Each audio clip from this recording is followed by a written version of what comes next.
ടൗൺഷിപ്പിൽ നിന്നും പിൻവലിച്ച ഉദ്യോഗസ്ഥർക്ക് പകരം നിയമനം നൽകാതെ സംസ്ഥാന സർക്കാർ. കൃത്യമായ മേൽനോട്ടം ഇല്ലാത്തതിനാൽ നിർമ്മാണം നീണ്ടുപോകാൻ സാധ്യതയുണ്ട്.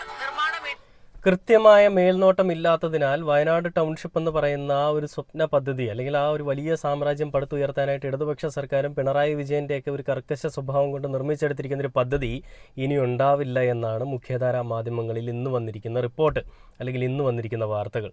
ചിരിക്കുന്ന മുഖ്യമന്ത്രി, വെളുക്കച്ചിരിക്കുന്ന മുഖ്യമന്ത്രി അധികാരത്തിൽ വന്നിട്ട് ഏകദേശം 2 മാസങ്ങളാവുന്നതിന് മുൻപ് തന്നെ ആ വയനാട്ടിലെ ദുരന്ത ബാധിതരെ തിരിഞ്ഞു നോക്കാതെ ഇരിക്കുന്ന 2 മാസമെന്ന് നമുക്ക് വേണമെങ്കിൽ എടുത്തു പറയാം. നമുക്കറിയാം, കഴിഞ്ഞ ദിവസം നമ്മൾ ചർച്ച ചെയ്തൊരു കാര്യമുണ്ട്.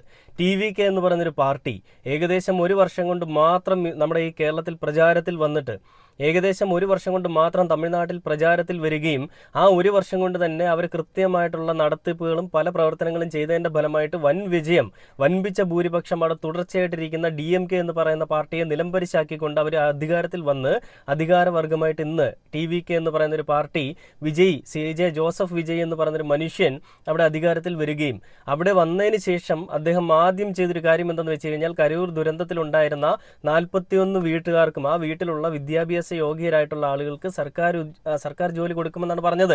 അതേസമയം ഇവിടെ അധികാരത്തിൽ വന്നിരിക്കുന്ന പൂക്കി CM അധികാരത്തിൽ വന്ന് 2 മാസം ആവുന്നതിന് മുൻപ് തന്നെ ഒരു അനൗൺസ്മെന്റ് നടത്തിയിരിക്കുകയാണ്. സലീം കുമാറിന് സ്മാരകം പണിയാനായിട്ട് 1 കോടി രൂപ, ഗായകന് ലൈബ്രറി പണിയാനായിട്ടും 1 കോടി രൂപ നീക്കി വെച്ചിരിക്കുകയാണ്. വയനാട്ടിലെ ദുരന്ത ബാധിതർക്ക് വേണ്ടിയിട്ട് ഒരു കോപ്പും നീക്കി വെച്ചിട്ടില്ല, ഒരു ചിരി മാത്രം എന്ന് മാത്രം പറഞ്ഞുകൊണ്ടിരിക്കുന്ന ഒരു സതീശനെ മാത്രം ന്യായീകരിച്ചുകൊണ്ടിരിക്കുന്ന ന്യായീകരണ തൊഴിലാളികളും. നിങ്ങൾക്ക് എന്താണ് ഈ ഒരു വിഷയത്തിൽ പറയാനുള്ളത്?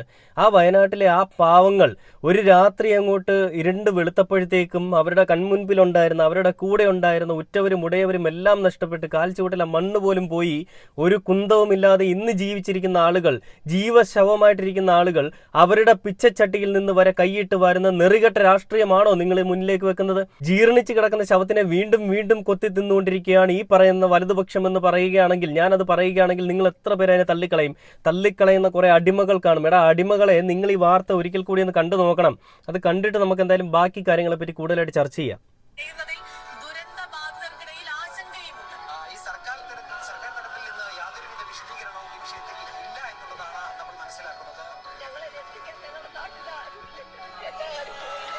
ഞങ്ങളെ രക്ഷിക്കാൻ ഞങ്ങളുടെ നാട്ടിൽ ആരുമില്ലല്ലോ, എല്ലാവരും പോയില്ലേ എന്ന് പണ്ടേ ഒരു അമ്മ പറയുന്നൊരു വീഡിയോ നമ്മൾ കണ്ടതാണ്. ആ സമയത്താണ്, അങ്ങനെ ആ അമ്മ പറഞ്ഞുകൊണ്ടിരിക്കുന്ന സമയത്താണ്, നിങ്ങളാരും ഒരിടത്തേക്കും പോകേണ്ടി വരില്ല, നിങ്ങളാരും വിഷമിക്കേണ്ട, നിങ്ങൾക്ക് വേണ്ടി ഞങ്ങളുണ്ട്, നിങ്ങൾക്ക് വേണ്ടി അധികാരത്തിൽ വന്ന് ഞങ്ങൾ ഇവിടെ ഭരിക്കുന്നുണ്ടെന്ന് ഇരട്ടച്ചങ്കുള്ള ഒറ്റത്തന്തയ്ക്ക് പിറന്ന നിശ്ചയദാർഢ്യത്തിന്റെയും എല്ലാത്തിന്റെയും പ്രതീകമായിട്ടുള്ള, കരുതലിന്റെയും കരുണയുടെയും ഒക്കെ പ്രതീകമായിട്ടുള്ള പിണറായി വിജയൻ എന്ന് പറഞ്ഞൊരു മനുഷ്യൻ, നിങ്ങളെല്ലാവരും ഏകാധിപതി, കർക്കശ സ്വഭാവക്കാരൻ, വൃത്തികെട്ടവൻ എന്നൊക്കെ പറഞ്ഞുകൊണ്ട് കളിയാക്കുന്ന ആ പരനാറി എന്ന് നിങ്ങൾ പേരിട്ടിരിക്കുന്ന പിണറായി വിജയൻ തന്നെയാണ് ആ ജനങ്ങളെ അന്ന് ചേർത്ത് പിടിച്ച് അവർക്ക് വേണ്ടിയിട്ട് എല്ലാം ചെയ്തു കൊടുത്തതെന്ന് ഞാൻ പറയുമ്പോൾ അതിനെ തള്ളിക്കളയാനും കുറെ അടിമകൾ വരും, അതിനെ അംഗീകരിക്കാൻ നല്ല ആളുകളും വരും.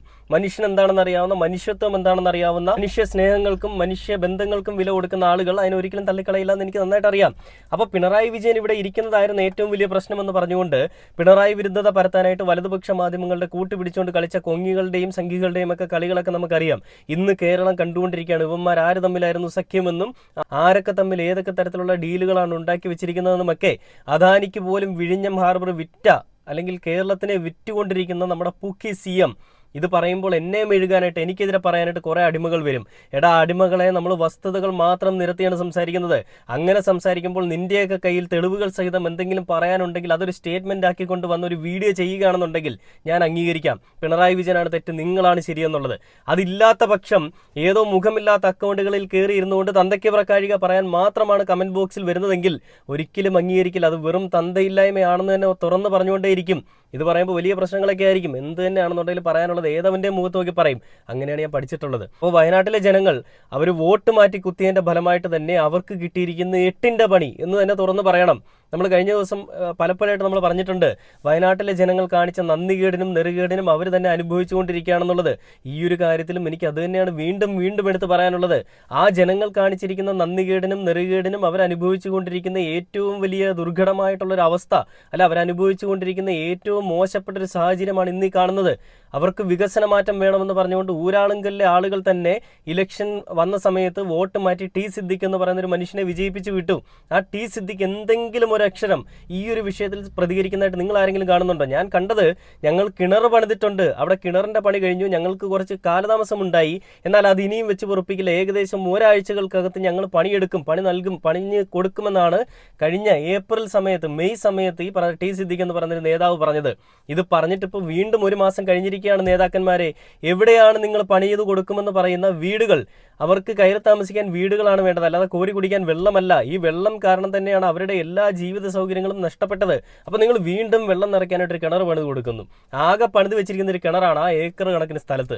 എന്നിട്ട് ആ കിണറിന്റെ പണി പൂർത്തിയായി അതുമില്ല.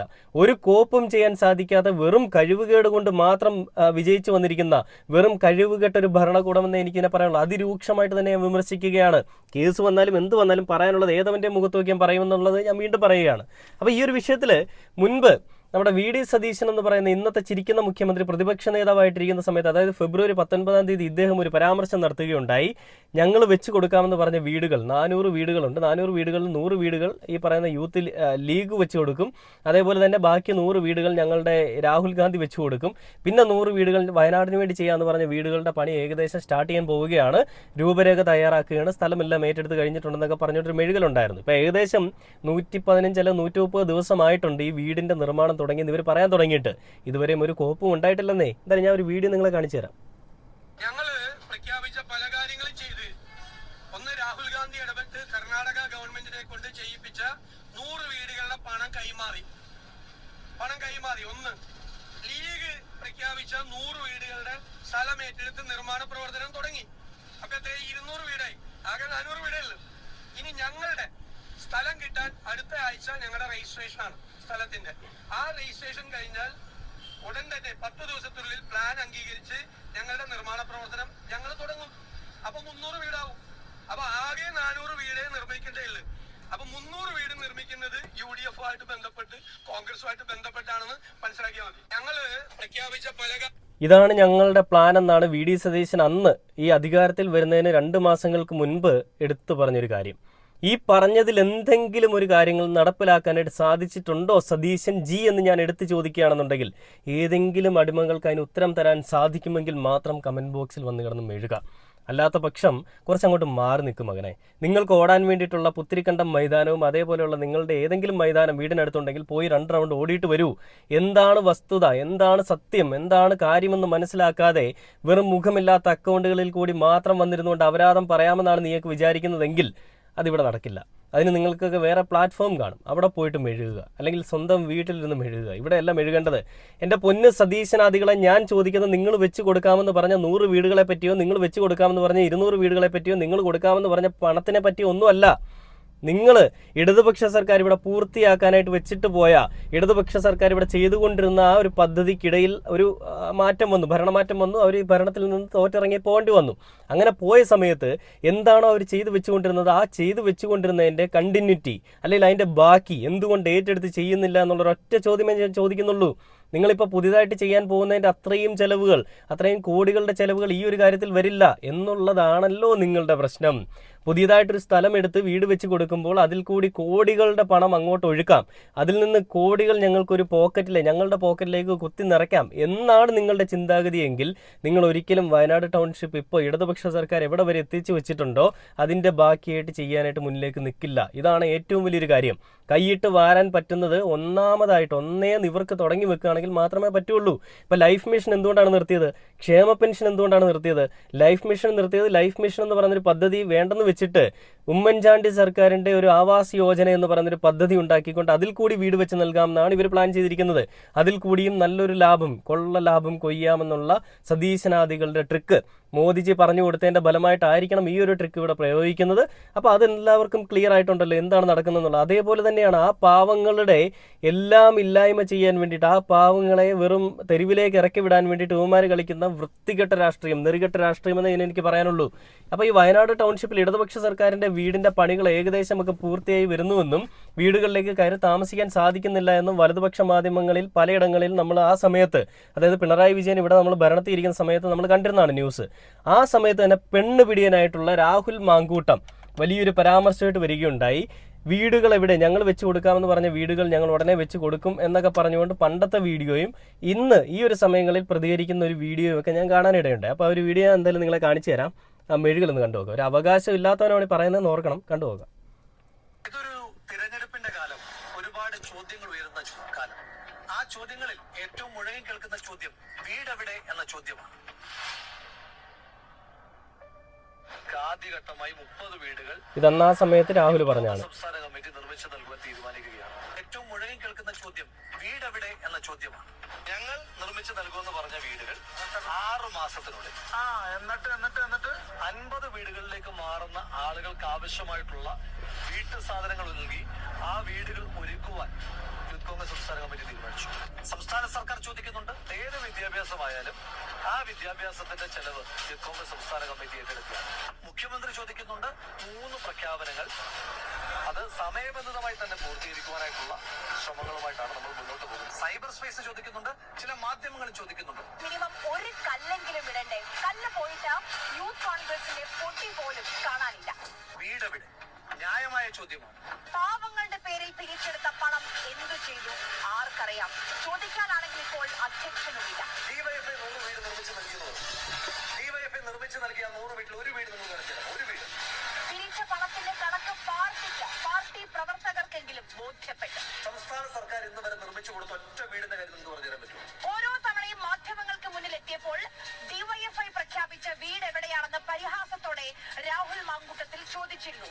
വീടൊന്നിന് 20 ലക്ഷം രൂപ കണക്കാക്കി 100 വീടുകൾക്ക് 20 കോടി രൂപയാണ് ഡിവൈഎഫ്ഐ കൈമാറിയത് മുഖ്യമന്ത്രിയുടെ ദുരിതാശ്വാസ നിധിയിലേക്ക്. മുണ്ടക്കൈയിലെ മനുഷ്യർക്ക് വേണ്ടി. ഓർക്കണം, ഒരു പിരിവും ഇതിനായി ഡിവൈഎഫ്ഐ നടത്തിയിട്ടില്ല. ആക്രി പെറുക്കിയും ബിരിയാണി ചലഞ്ച് നടത്തിയും തന്നെയാണ് ഈ പണം കണ്ടെത്തിയത്. മുണ്ടക്കൈ ചൂരൽമല ദുരന്തത്തിന്റെ മറവിൽ സംസ്ഥാന വ്യാപകമായി യൂത്ത് കോൺഗ്രസ് നടത്തിയത് വലിയ കൊള്ളയാണ്. എടാ, പണം പിരിച്ച് ആ പണം എടുത്ത് പുട്ടടിച്ച് സ്വന്തം വീട്ടിലെ ആളുകൾക്ക് വേണ്ടിയിട്ട് ആ പണം ഉപയോഗിച്ചിട്ട് നിങ്ങൾ ഇടതുപക്ഷ സർക്കാരിൻ്റെ അടുത്ത് ചോദിക്കുകയാണ് ആ പണം എവിടെയെന്നുള്ളത്. കൃത്യമായിട്ടുള്ള തെളിവുകൾ നിരത്തിക്കൊണ്ട് തന്നെ അന്നത്തെ ഭരണത്തിൽ ഇരിക്കുന്ന സർക്കാർ നിനക്കൊക്കെ ഉത്തരം തന്നതാണ്. ഇന്ന് അതേ ചോദ്യം ഞങ്ങൾ ആവർത്തിക്കുകയാണ്. എവിടെയാണ് നിങ്ങൾ മുക്കിയ ഫണ്ട്? എവിടെയാണ് നിങ്ങൾ പിരിച്ച ഫണ്ട്? എവിടെയാണ് വയനാട്ടിലെ പട്ടിണി പാവങ്ങൾക്ക് വേണ്ടിയിട്ട്, വയനാട്ടിലെ ദുരന്ത ബാധിതർക്ക് വേണ്ടിയിട്ട് നിങ്ങൾ വീട് വെച്ച് നൽകാനായിട്ട് പിരിച്ച ഫണ്ട് എവിടെയാണ്? സതീശനാദികളെ, അതേപോലെ തന്നെ പെണ്ണുപിടിയനായിട്ടുള്ള രാഹുൽ മാങ്കൂട്ടമേ, ഉത്തരം തരണം. ഉത്തരം തന്നേ പറ്റുള്ളൂ. കാരണം നിങ്ങൾ അവരുടെ പേര് വെച്ചുകൊണ്ടും അവരുടെ ജീവിതം വെച്ചുകൊണ്ടും അവരെ വെച്ചുകൊണ്ടുമാണ് നിങ്ങൾ ഇലക്ഷൻ പ്രചരണത്തിന് വേണ്ടിയിട്ട് ഒരു ടൂളായിട്ട് ഉപയോഗിച്ചതെങ്കിൽ ഈ ഒരു ഉത്തരം നിങ്ങൾ തന്നെ തന്നേ പറ്റുള്ളൂ. ചോദ്യം ചോദിക്കുക തന്നെ ചെയ്യും. നിങ്ങൾ എത്രയൊക്കെ ചോദ്യങ്ങൾ ചോദിക്കുന്ന ആളുകളെ അടിച്ചമർത്താൻ ശ്രമിച്ചാലും, വിരൽ ചൂണ്ടുന്നവനെ വിലങ്ങണിയിക്കാൻ ശ്രമിച്ചാലും ആ ചോദ്യങ്ങൾ വീണ്ടും വീണ്ടും ചോദിച്ചുകൊണ്ടേ ഇരിക്കും സാറുമാരെ എന്ന് ഞാൻ വീണ്ടും എടുത്തു പറയുകയാണ്. ഒരിക്കലും സതീശനാദികളോടുള്ള വിരോധം കൊണ്ടോ പിണറായി വിജയനോടുള്ള അമിതമായിട്ടുള്ള ഇഷ്ടം കൊണ്ടോ സംഘികളോടുള്ള വിരോധം കൊണ്ടോ ഒരിക്കലുമല്ല ഞാനിത് പറയുന്നത്. ഇവിടെ എന്ത് ചെയ്യണം, എങ്ങനെ ചെയ്യണമെന്ന് കൃത്യമായിട്ടുള്ള ബോധ്യമുള്ള ആളുകളെ എല്ലായ്പ്പോഴും നമ്മൾ അംഗീകരിച്ചിട്ടുണ്ട്. പിണറായി വിജയൻ ഇരിക്കുന്ന സമയത്ത് അവർ ചെയ്തിട്ടുള്ള കൊള്ളരുതായ്മകളെ അതിരൂക്ഷമായിട്ട് എതിർത്ത ആളുകൾ തന്നെയാണ് നമ്മൾ. നമ്മുടെ ചാനലും നിങ്ങളത് കണ്ടിട്ടുള്ളവർക്കറിയാം, മുൻപ് എൻ്റെ വീഡിയോ കാണുന്നവർക്കറിയാം. ഇന്ന് എന്തുകൊണ്ട് അതേ ഞാൻ പിണറായി വിജയനെ മാത്രം അനുകൂലിക്കുന്നു ചോദിച്ചു കഴിഞ്ഞാൽ അവരായിരുന്നു ശരിയെന്ന് എനിക്കും മനസ്സിലായി. എല്ലാവരുടെയും ഭാഗത്ത് തെറ്റുകൾ വരും. അത്തരത്തിലുള്ള തെറ്റുകൾ മാത്രമേ പിണറായി വിജയൻ ഇരിക്കുന്ന സമയത്ത് ഉണ്ടായിട്ടുള്ളൂ എന്ന് എനിക്ക് മനസ്സിലായി. എന്നാൽ സതീശനാദികൾ ഇരിക്കുന്ന സമയത്ത് എത്രമാത്രം തെറ്റുകളാണ്, തെറ്റുകളുടെ ഒരു വലിയ കൂമ്പാരവും തെറ്റുകളുടെ ഒരു വലിയ ഘോഷയാത്രയുമാണ് ഇവർ നടത്തിക്കൊണ്ടിരിക്കുന്നത് എന്നുള്ളൊരു കാര്യത്തിൽ ഒരു സംശയവും ആർക്കുമില്ലല്ലോ. എനിക്കുമില്ല ഒരു സംശയം. അപ്പോൾ എങ്ങനെയും പിണറായി വിജയനെ അധികാരത്തിൽ നിന്ന് ഇറക്കണമെന്നുള്ള ഉറച്ച ലക്ഷ്യത്തോടുകൂടി വലതുപക്ഷങ്ങൾക്ക് വേണ്ടിയിട്ട് വലതുപക്ഷ മാധ്യമങ്ങളും സൈബർ പോരാളികളും സൈബർ ഇടങ്ങളിലും ഒക്കെ വലിയൊരു പ്രചാരണം നടത്തിയതിൻ്റെ ഫലമായിട്ട് തന്നെ ഇടതുപക്ഷം തോറ്റിറങ്ങിപ്പോയി. നമ്മൾ ഓർക്കേണ്ട ഒരു കാര്യം, ഇടതുപക്ഷത്തിനെ തോൽപ്പിച്ചതോടുകൂടി സ്വയം തോറ്റുപോയ ഒരു കൂട്ടം ജനങ്ങളെയാണ് നമ്മൾ ഈ കാണുന്നത്. നമ്മുടെ കേരളത്തിലുള്ള ഒരു കൂട്ടം ജനങ്ങൾ സ്വയമേ അവരും തോറ്റുപോയിരിക്കുകയാണ്. പിണറായി വിജയനെയാണ് തോൽപ്പിച്ചതെങ്കിലും സ്വന്തം കഞ്ഞിയിൽ അല്ലെ സ്വന്തം അന്നം മുട്ടിക്കാനായിട്ട് ഇവർ വഴിയൊരുക്കി കൊടുത്തിരിക്കുകയാണ്. എന്തായാലും വരും ദിവസങ്ങളിൽ നമുക്ക് കാത്തിരുന്ന് കാണാം ഇതിൻ്റെ അപ്ഡേഷൻസ് എന്താ വരിക എന്നുള്ളത്. എന്തായാലും വയനാട്ടിലെ ജനങ്ങൾ കാണിച്ച നന്ദികേടിന് അവർക്ക് കാലം കൊടുത്തിട്ട് മറുപടി തന്നെയാണിതെന്നുള്ളതിൽ ഒരു സംശയവുമില്ല. വീണ്ടും നമുക്ക് അടുത്ത ദിവസം കാണാം.